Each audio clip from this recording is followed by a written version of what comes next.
आपको पता है मुझे बचपन से ही शादी का बहुत शौक था। मैंने तो बचपन से ही शादी की बहुत ढेर सारी तैयारियां करके रखी हुई थी और मैंने तो यहाँ तक सोच रखा है कि शादी के बाद हम लोग कहाँ कहाँ घूमने जाएंगे। मैंने ख्वाबों में जैसा हस्बैंड सोच रखा था, टॉल डार्क हैंडसम, आप बिल्कुल सेम टू सेम उसी जैसे हैं। Few years later.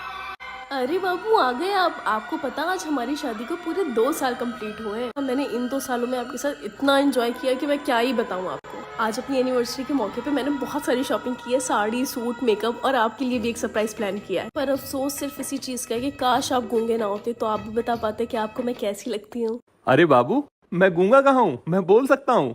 तुमने मुझे 2 साल बोलने का मौका ही कहाँ दिया? और आपको पता मुझे तो पहले ही लगता था कि आप गूंगे नहीं होंगे, एक ना एक दिन जरूर बोलेंगे। अब आप सच सच बताइए, आपने मुझे सरप्राइज देने के लिए ये बात 2 साल तक छुपाई ना। आज एनिवर्सरी के मौके पे मुझे इतना बड़ा सरप्राइज मिला है। मैं तो सोच रही हूँ इस खुशी के मौके पे एक पार्टी ऑर्गेनाइज करूँ।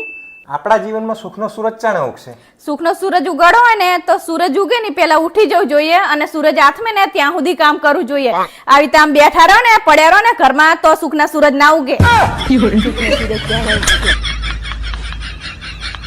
ને હાવ હે ને ઘરમાં આવું પડ્યું પાથર્યું ના રહેવાય, કઈક કામ ધંધો કરો।